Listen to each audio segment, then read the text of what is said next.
trigger if we don't indeed meet that X date that the Treasury Department has laid out for not just for us, for all Americans.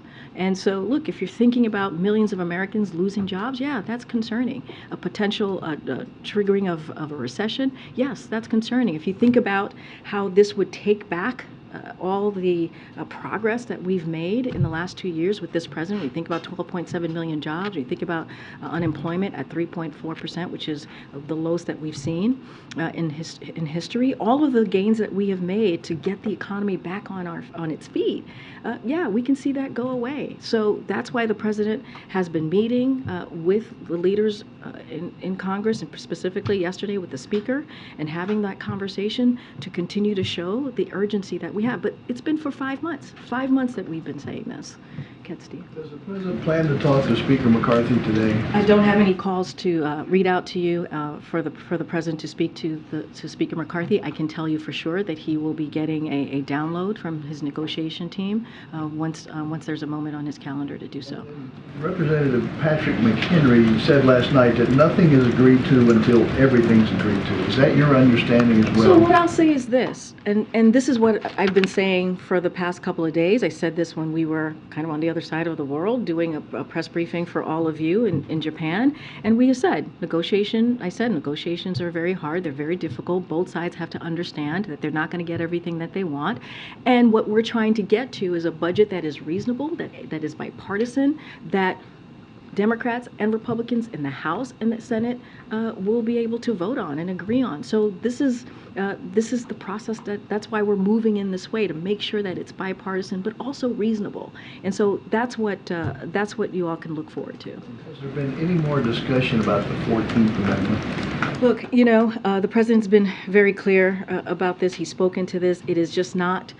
It is not going to deal with the problem that we're currently having at this moment, at this time. What we need to focus on is Congress acting, is Congress doing their constitutional duty and dealing with the debt limit. Thanks, Karine. So we are 9 days away from the U.S. potentially defaulting, and as was previously noted, it's going to take several days for legislation to actually get passed through the Congress. So at what point, how many days do we have left until we are in full crisis mode? So look, the Treasury Department has laid that out. They put out an X date. That's something that I would refer to them as far as what does that look like and the specific and any information. What I can tell you is what we're going to continue to do here every day. Our team, our negotiating team, is going to, on a daily basis, multiple times a day, have that meeting and conversation and discussion with the negotiators on the Hill to get to a budget deal, a bipartisan deal that is reasonable, so that the House and the Senate, Democrats and Republicans in both chambers, can vote on and deal with. So that's our promise. That's what we're going to deal with. As far as what's going to happen and the specifics, that's something that the Treasury should deal with and speak to. I understand that, and obviously the date could potentially move slightly based on the Treasury's estimates. But for the markets that are watching, for Americans who are waiting for their Social Security checks, for their veterans benefits, who are waiting to see what's going to happen, can you provide them a sense of how much cushion you have? How many days before that X date do you actually need a deal? That is, again, for the Treasury Department to speak to. It's for them to determine the date, but for how many days it needs to get legislation? Any contingency, anything that's related to that is for the Treasury Department to speak to. What I can speak to is this budget negotiation, and what we have been doing, what we have been calling on Congress to do for the past 5 months is to act.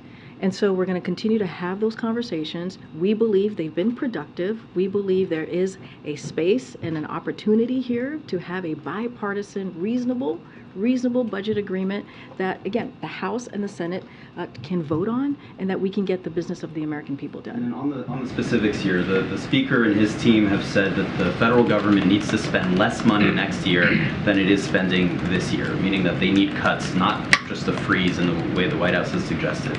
Is that a red line for the White House, or are you guys willing to entertain a budget for next year and the coming years that is less than fiscal year 2023? So look, Jeremy, I'm not going to negotiate from here. I'm going to let the negotiation team speak to that. The president was very clear on Sunday. We put forward a proposal that cut spending by more than $1 trillion. That is on top of the budget that the president put out on March 9th. That showed more up to nearly $3 trillion dollars more in budget dealing with the budget cut to cut the deficit, to be more specific, and that was in his budget. So he called for another $1 trillion on top of that.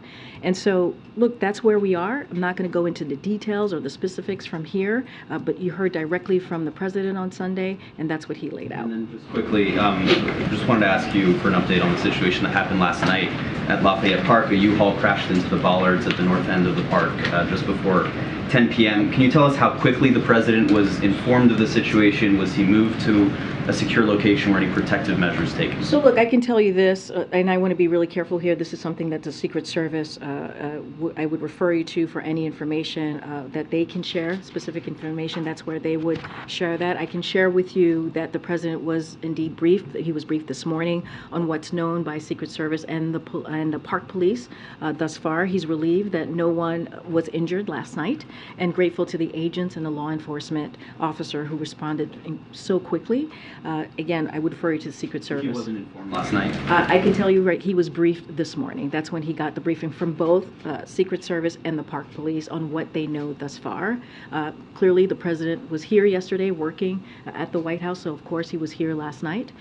But I can tell you that he was briefed by both the relevant agencies, if you will, law enforcement agencies who had to deal with this situation, and he's very thankful to them for their quick response on this particular issue. Just to be clear on timing, is any date before June 1st, in your eyes, good enough to get this thing done? Look, we have to get this done. That's what I can tell you. Is like Friday the goal, you're Saturday asking the me goal? for a date. I'm not gonna get into dates. What I can say, there's an urgency. We want to see this done as soon as possible. As it relates to the debt limit, the teams are going to meet on a regular basis, multiple times a day, to deal with the budget negotiations. And this could be, this could be done today. I guess the Actually, reason I ask is because there have been ramifications before. We've witnessed this back Absolutely. in 2011. It went down to the wire. They still beat the X-date. They still got the debt limit raised at the last minute. But then days later, the credit rating was downgraded. How confident are you that, given the dysfunction we've witnessed here, it going down to the wire, our credit rating would not be downgraded? look, this is why the president has, Peter, this is why the president for the last 5 months has stated how important and how critical it is to get this done, how critical it is for Congress to do their constitutional duty. This is why you have heard an echo from here over and over, and a repetitive one, of how we think and believe this should have moved forward. It didn't happen. So how confident are you that it wouldn't be downgraded? From what we see and what has been happening in these budget negotiations, in these conversations, we see these conversations moving in a productive way. That is important, and we'll get there. It has to be a bipartisan, right? It has to be a bipartisan, reasonable budget negotiation. Let me ask you, yesterday we heard from Speaker McCarthy multiple times, spoke multiple times in the morning, spoke multiple times after the meeting took place. We heard from the president very briefly during the meeting. For Americans that feel like they're not hearing from the president regularly, not hearing from the vice president regularly, not hearing from cabinet officials right now, where is the messaging from the White House on this beyond at this podium? Well, you've heard from the president multiple times over the weekend. You've heard from the president multiple times during the last 5 months. He has been very clear. You've heard from me. You've heard from others. We've had our economic team out there talking about this on your network, on other networks. And so we've been very clear for the past 5 months. I wouldn't just look at the last couple of days. The past 5 months, consistently. You've heard from this president. Feel like it's winning the messaging war on this? I mean, look, what we have been very clear. I know folks have asked me, about this in the past, and what we saw in 2011 is that, and polling showed this, that the GOP was blamed for that. That's how the Americans saw the outcome of the debt limit there and what was happening with the negotiations back then. That's what the polling showed. So what we're going to do is we're going to continue to either speak from here almost every day. We speak from here about what's going on. You've heard from the president. You've heard from the economic team. You've heard from Democrats, the leadership in the House, in the Senate speak to this about the urgency, about Congress actually needing to act and doing their constitutional duty. Last one is you said that if both sides are working in good faith, this will get done. Does the president believe that Kevin McCarthy is working in good faith? What the president believes is that the conversations have been productive, and that is important. And just to reiterate this, negotiations are hard. They're not easy. This is democracy in action as we have seen it, as we have looked at what's been going on these past couple of days and weeks. And what both sides need to understand is neither side is going to get exactly what they want. But what we need to have is a bipartisan, reasonable budget agreement, and that's what we're working towards. You didn't say the president thinks Kevin McCarthy is acting in good faith. What I said is that if everyone keeps working in good faith. So, yes, we believe that that is what is happening. There is a good faith effort here. We just have to continue to do that. We have to keep doing that, and then we can get into a bipartisan, reasonable budget agreement. Thank you, Karine. I'm gonna go to that. Go ahead. Yeah. Wait, me or behind me? No, go ahead. Okay, thank you. Are the negotiators going to meet again today? The House negotiating team came out and seemed pretty down on the state of things, and weren't even sure there would be a meeting. Do you have any sense from the White House side? Since it just ended right before I came out, I don't have an update on a meeting for today. As you know, they met, I think, almost till midnight, around 11 o'clock last night, and then they met again almost 12 hours later. This is the budget negotiation team, just to be very specific here. They went up to the Hill, and they had a meeting for hours that lasted clearly more than 2 hours. I just don't have any update if they're going to go back to the Hill later today. I can tell you this, that the president is certainly going to get a download from the budget negotiation team today.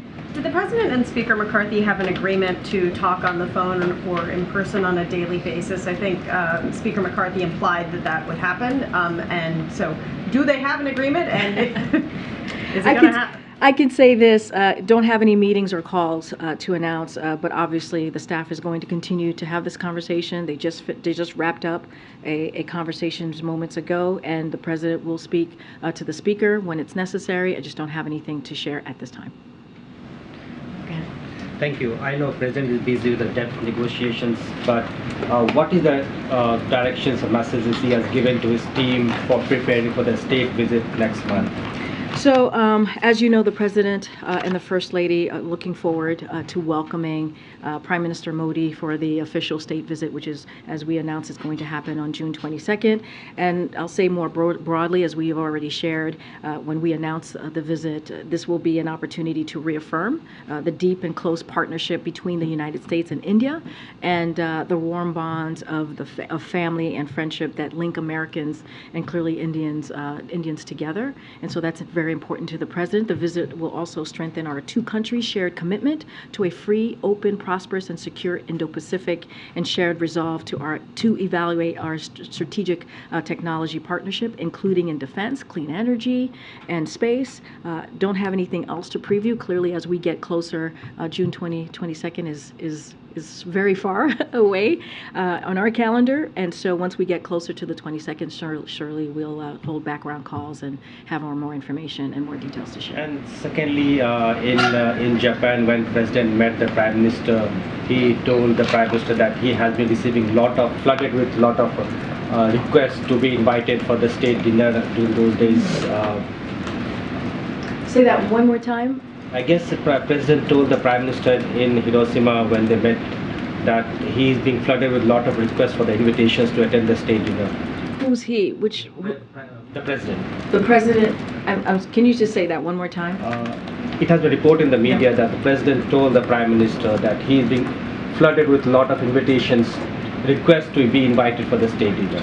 For the Japanese President to be the Japanese Prime Minister being. Prime Minister. Oh, you're talking about India. Okay. I'm not quite.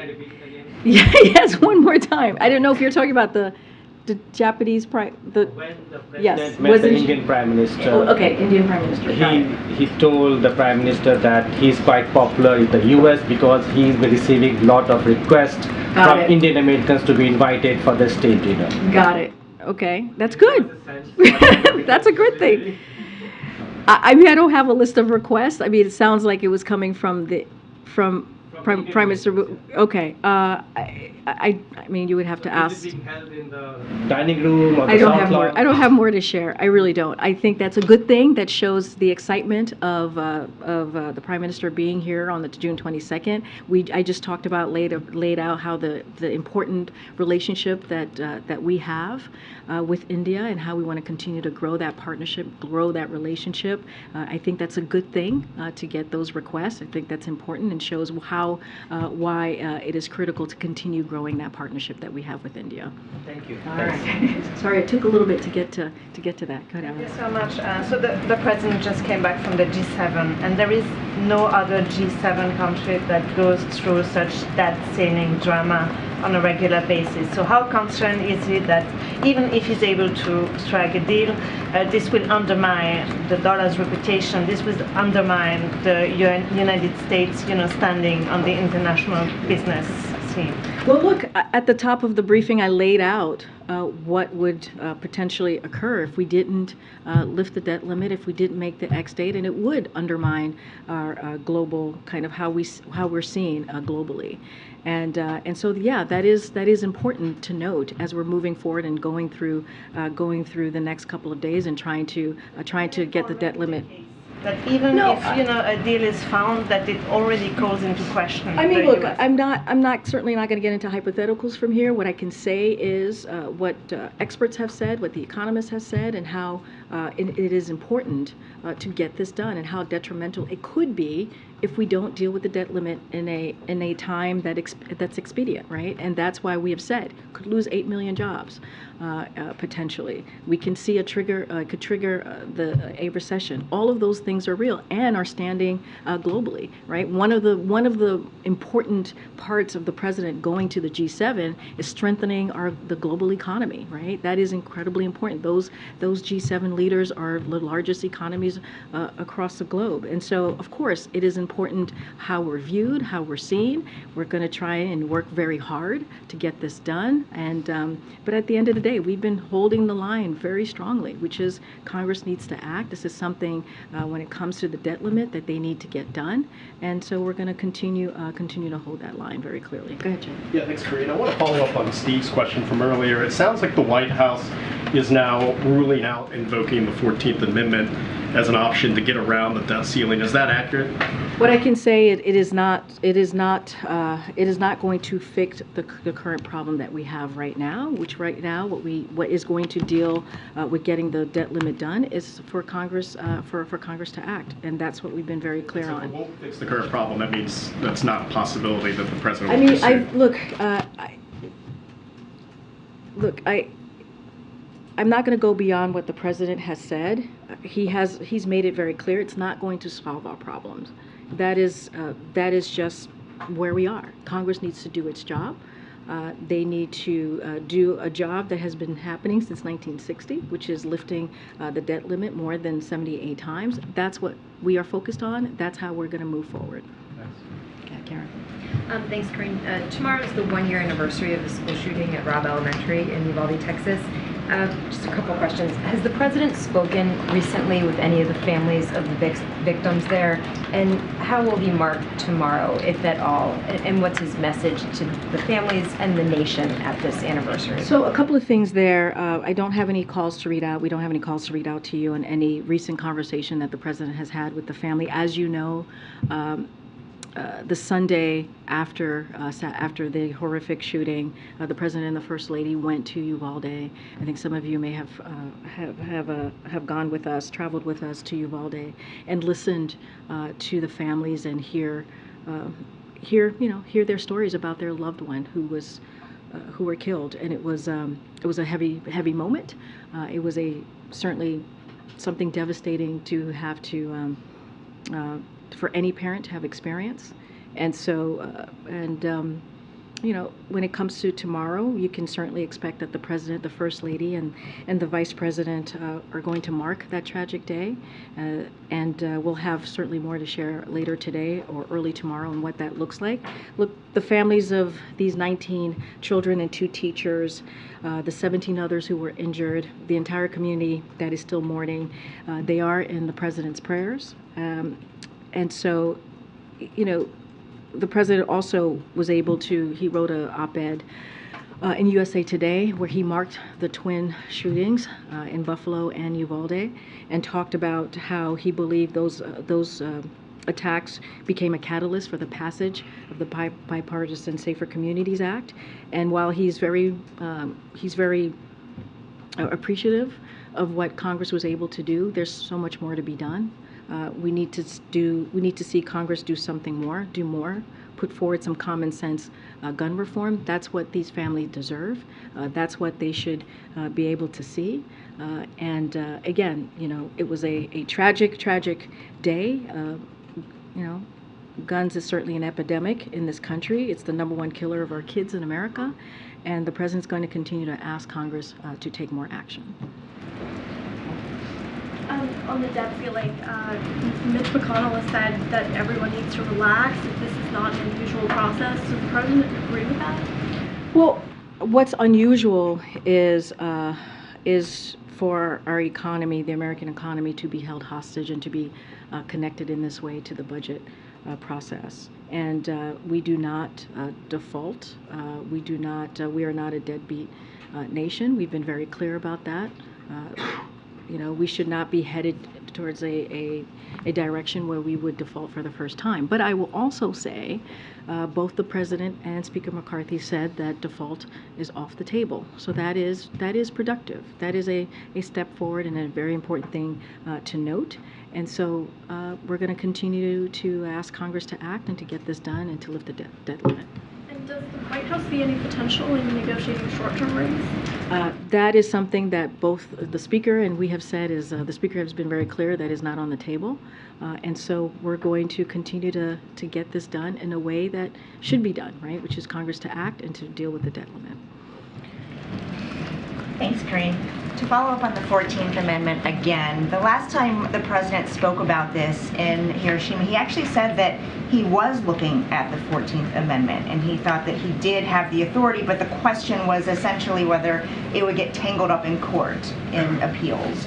And he said that's what is unresolved. So has the White House determined that there's not enough time to invoke the 14th Amendment? So look, the 14th Amendment, as I've been saying, doesn't solve our problems. Congress must act. The President actually has said that multiple times. And understandably, the President gets it, right? He knows that any action needs to be strongly supported by the law. And I think that's what you heard from the President. Look, I'm certainly not going to get into legal opinions from here. That is not something that I'm going to do from here. But again, at the end of the day, it doesn't solve the problem that we have now. But the last time we heard from the President, it was still on the table. Is it on or off the table? The President also said on Sunday that it's up to lawmakers. This is up to lawmakers. And so Congress, again, must do what it's done since 1960, 78 times, which is deal with the debt limit and make sure that we are not a deadbeat nation. That is something that he said as well. But understandably, the President wants any action to be strongly supported by the law, and that's what you heard from the President. But he's also said, reiterated many times, it doesn't solve our problems and Congress needs to act. You said today that negotiations are hard and they take time. Did the President wait too long to engage with the Republicans on the negotiations that he's in the middle of right now? The President has been engaging or trying to engage with Republicans for months now, for months. He put out his budget on March 9th. You heard us talk about this, you've heard us lay it out, you've seen the budget, what the President laid out on March 9th. And Republicans passed their budget plan at the end of April. And then days later, that's when budget negotiation started. And so we've been clear for the past 5 months how important it is for Congress to act, for Congress to do their constitutional duty. That is something that we have been clear on. That is something that the president specifically has been clear on. And so I'll just leave it there. I'll let the record show what we've been doing for the past several months. Go ahead, Steve. Thanks, Karine. Last fall, the President was asked about a recommendation by the Treasury Secretary that Congress repeal the debt ceiling. At the time, he dismissed the idea. He said it would be irresponsible to do so. Given where we are, given the risks, given all the horrible things that potentially could happen, does the President still believe that there ought to be a law that caps the nation's statutory borrowing authority? Honestly, I'm just not going to get into that right now. Right now, what is the urgent nature that we see in front of us is getting this debt limit done, which is making sure Congress does its constitutional duty and do something that has been done 78 times since 1960. That is what's urgent. That's what the American people deserve, and that's what should be happening. One of the things he said yesterday in the Oval Office is that if there is a deal, the challenge that both leaders will face is selling it to their respective constituencies and their parties. Can you describe the outreach that's currently underway between the White House and congressional Democrats? So I'm not going to get into private conversations, but clearly our team here, Office of Leg Affairs, and other offices in the administration, and along with the congressional leaders, have been in touch with members and with certain teams clearly in Congress. Those conversations will continue. That outreach was continue. I'm just not going to read out those private conversations, but that's what I said. I said negotiations are hard, right? It is democracy in action is what we're seeing currently right now. And just as long both sides understand that neither is going to get exactly what they want, we can get to a bipartisan, reasonable budget agreement. That's what we're working towards. That's what you're seeing from the White House negotiation team. That's what you're seeing from the president, just as long this keeps continuing to move in a good faith effort. Okay, go ahead. Okay. I'll come to the back after. Yeah. Thank you.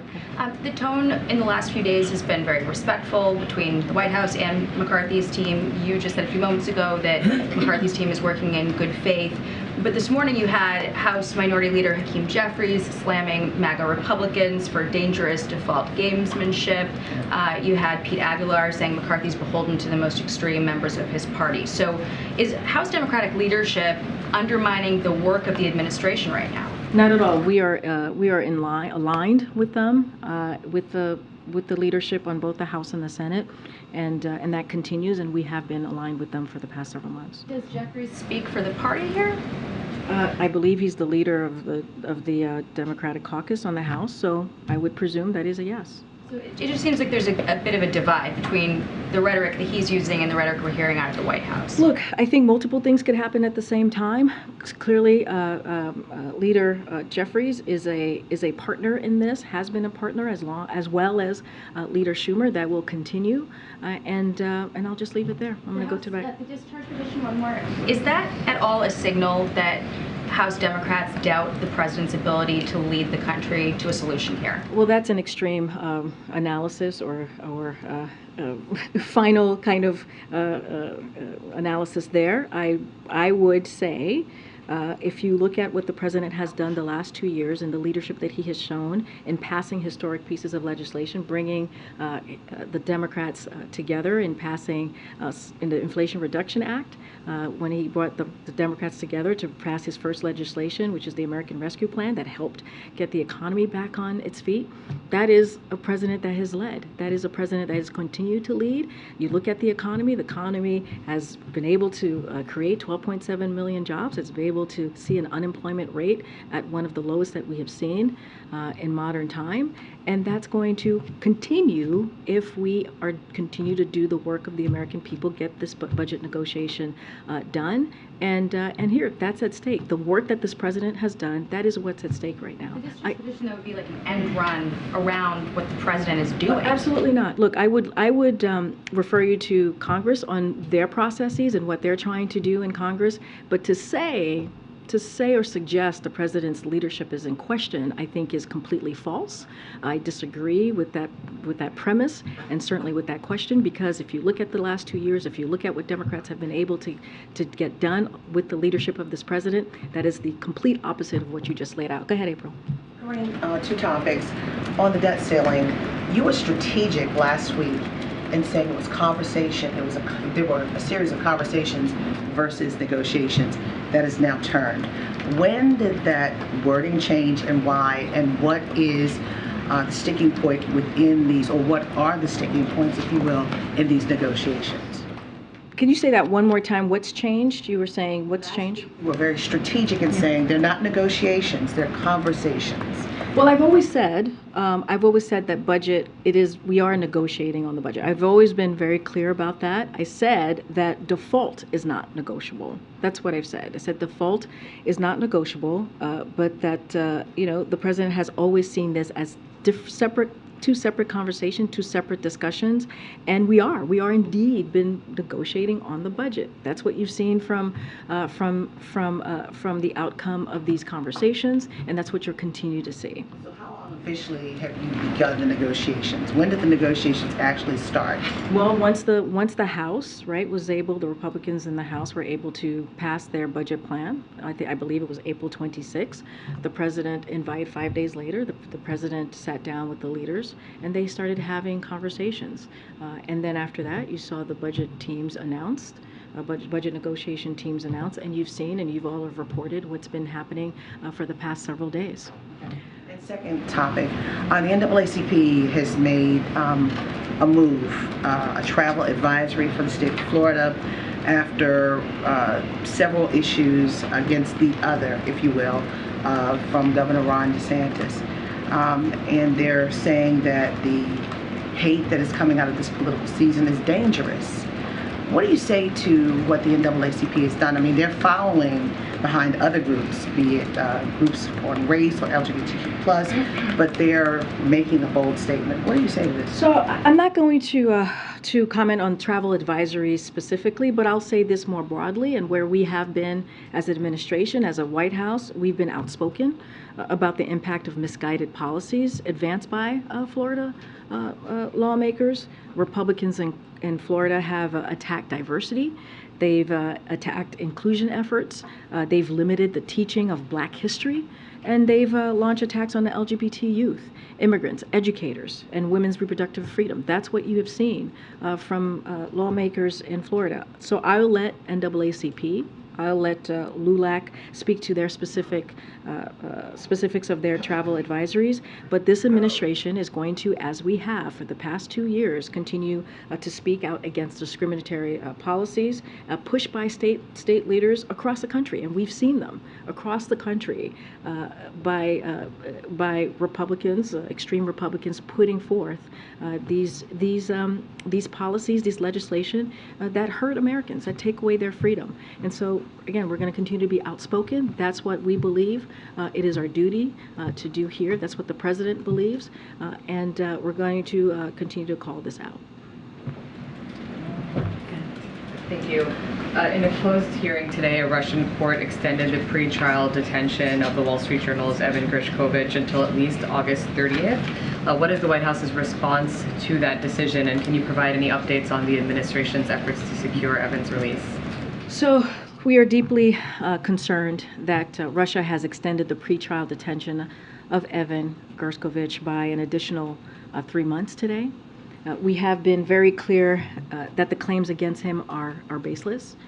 Russia should release Evan and Paul Whelan immediately, and will continue to be very clear on that point. On another topic, China has said it'll ban big companies from buying Micron's chips. Why does the White House believe the PRC decided to take this step, and does the White House view it as the kind of economic coercion that G7 leaders denounced in Japan? So look, the recent announcement by the PRC regarding Micron, we believe are not based in fact. And so the Department of Commerce is engaged directly with the PRC to detail our views on this. We're certainly troubled by the action and the recent raids and targeting of American firms, American companies. These actions are inconsistent with the PRC's assertions that it is opening its markets and committed to a transparent regulatory framework. So those conversations are certainly, of our views, are certainly being communicated to the PRC via the Department of Commerce. Okay. To the back. Okay. All right, to the back. Yeah, I'm right over here, right? Yeah. I see you, you see me. Let's not play around. Let's not. Okay, Mr. Two-Wit, let's go. What do you got? All right, I promise not to use that phrase again. Social media loved it, though. Do you mean to tell us that in the discussions between the President and the Speaker, and in the discussions between the two negotiating teams, they are only discussing federal discretionary spending, and that they are not at all discussing the terms under which the debt ceiling would be raised? What I can tell you is what you've heard from the President, what you've heard from both sides, which has been, the negotiation has certainly been about the budget. You've heard them talk about the budget. You've heard them talk about how we're moving forward, and that in this particular moment that we're in, they've been productive. The President has held the line and has been very clear that the debt, when it comes to the debt limit, it should be done without negotiations, without condition. That's something that the President has said in front of all of you, and he also said, in the actual rooms. I just told you. Talking about the debt ceiling, about how long it would be raised, by how much. That's not a subject of discussion. Well, first of all, I am telling you what the President has said to all of you. I know what he said. I follow him very closely every day. I want to know what's happening in that room. The President has spoken to what he has said to the leaders in that room, to what he has said to Speaker McCarthy in the room, and he's been very clear. And so he has said, when it comes to the debt limit, it is not negotiable. It should be done without conditions. That's what he has said, that he has been very clear. But is he leading up to that in these talks? Well, I will also remind you that yesterday the Speaker and the President said, when it comes to default, it is off the table. And I'll leave it there. Okay, let's keep going. Gosh, go ahead, Alex. I haven't seen you in a while. Hi, Karine. Democratic mayors in Chicago and New York are just straining to house, humanely the migrants coming north from, Texas primarily. And it seems, at least in New York, they've run out of solutions. They seem really desperate. It seems like Chicago is more or less in the same boat. And they've pleaded for more help from the federal government. And what do you have to say to the mayors there? So look, we just announced very recently that over $200 million to support cities this month, and we'll soon be awarding an additional $360 million. So we take this very seriously, and we would of course like to be able to provide more than that. But this is something that Congress needs to give it to us first to actually deal with that. But again, $200 million that we've just announced, another $360 million that we're going to announce additionally to help these cities that you just laid out. But in the meantime, I would note that the number of unlawful border crossing has plummeted since our plan went into full effect just about almost 2 weeks ago, 10 days ago. And so that's because we put a plan in place that dealt with diplomacy, deterrence, and enforcement. That's what we did, and that's what you're seeing once our plan took in effect. You actually saw numbers of unlawful border crossings plummet. And so that is important because the actions that we've put forward is actually working. When it comes to the cities, we're doing everything that we can. Of course, we would want to do more, but we have to have Congress to act as well. All right. Okay. Thank you so much. Is it here? Is it the guy behind me? I'm going to take it. The floor is yours, Anita, if you want.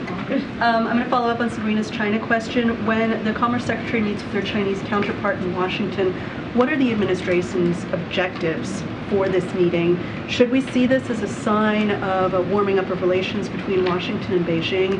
And, are they going to discuss this proposed executive order that the president is mulling over about preventing American companies? So I'm certainly not going to get ahead of that conversation, of that meeting. I think it's going to be a very important conversation, clearly a meeting that the Commerce Department's going to have.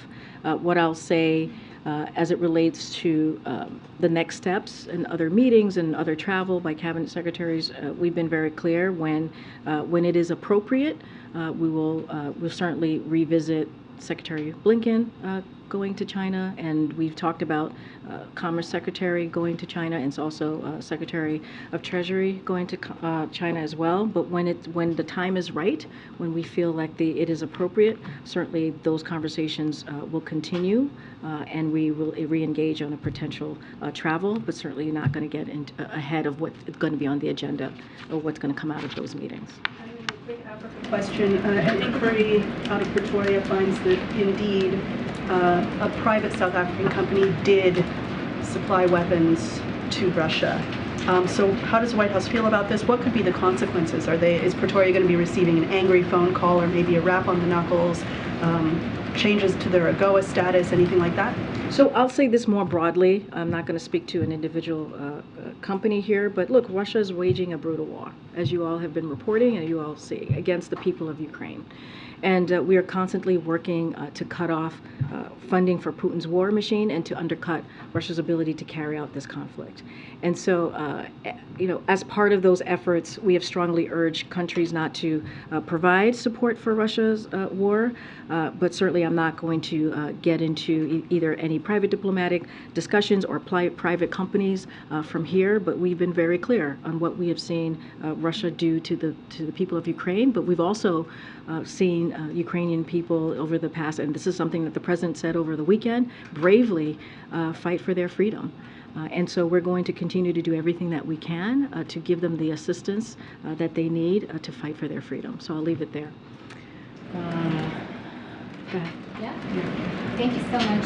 Speaker McCarthy said yesterday in front of the White House that the reason why we are in this problem is because every time Democrats wanted to make a deal, they wanted to make a deal about spending more money. So do you agree with Speaker McCarthy that Democrats have a spending problem?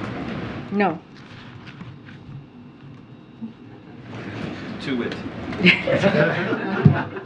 No, to wit.